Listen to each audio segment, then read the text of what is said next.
tourne du côté d'Hélène Frade, à présent pour la revue de presse française. Bonjour Hélène. Bonjour Damien. Tout d'abord, il y a cette annonce par Emmanuel Macron, série de mesures pour rendre les peines de prison plus efficaces en France et lutter contre la surpopulation carcérale.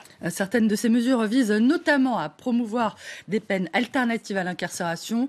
Est-ce la fin du tout prison, espère la Croix, qui rappelle que la France figure parmi les pires élèves de l'Europe en matière de surpopulation carcérale.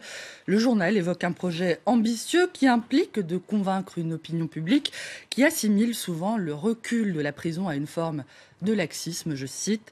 Le président a également annoncé la création de 15 000 places de prison et l'incarcération systématique pour les peines supérieures à 1 an, au grand mécontentement de l'humanité et d'une partie des magistrats.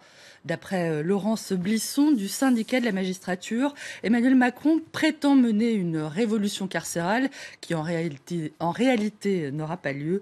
Selon elle, derrière la proposition gadget, je la cite, d'interdire les peines d'1 mois qui ne concernent de toute façon quasiment personne, le projet du chef de l'État serait banalement sécuritaire et va nourrir l'incarcération, notamment avec la décision d'en finir avec les possibilités d'aménagement de peine au-delà d'1 an contre 2 aujourd'hui.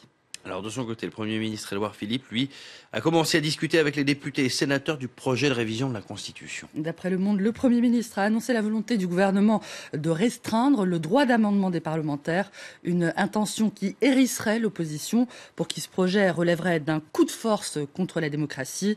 Le journal rapporte que Matignon veut instaurer un droit d'amendement proportionnel à la taille des groupes parlementaires afin de, je cite, mieux structurer le débat. Le constitutionnaliste Didier Mauss, interrogé par Le Monde, estime toutefois que le projet est totalement contraire au principe de la liberté d'expression des parlementaires.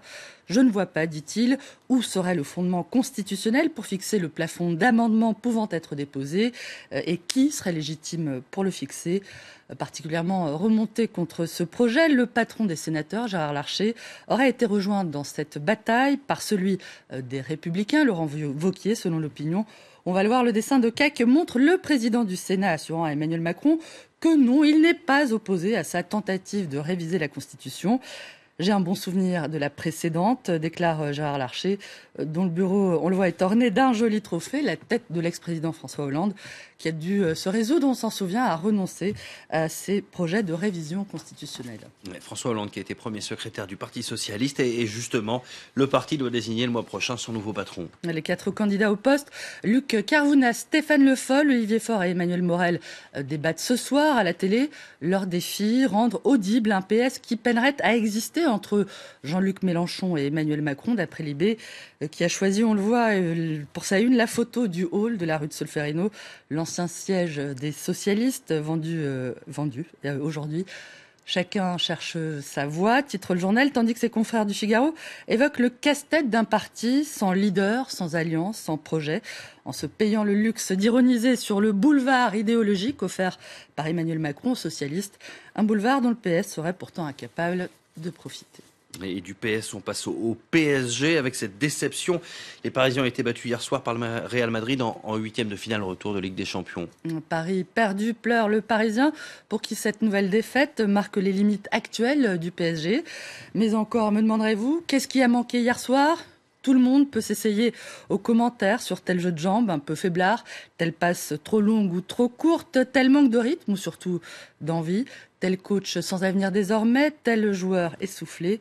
Il s'agira surtout de saluer le talent des Espagnols, commente le journal. Tout ça pour ça, regrette l'équipe, qui estime que malgré son recrutement hors norme et l'union sacrée proclamée, le club parisien s'est incliné sans combattre, disparaissant comme l'an dernier en 8e de finale de la Ligue des Champions. Et pendant ce temps-là, à Marseille, il y a un journal qui s'amuse, c'est La Provence. Les fans du PSG rêvaient hier, on l'a beaucoup dit, d'une remontada miraculeuse. Ils ont finalement assisté à une belle dégringolada, rigole La Provence, qui se font même, Damien, d'un poème pour Zizou, l'enfant du pays et entraîneur du Real. Tu es le vent qui court, l'avènement du jour, donne-nous tes soleils, qu'on s'habille de vermeil. Quel lyrisme. En tout cas pour le PSG, c'est raté. Merci beaucoup Hélène Frade pour cette revue de presse. On se retrouve tout à l'heure dans 2 heures pour la revue de presse internationale. Et nous dans une poignée de minutes pour la suite de Paris Direct. À tout de suite.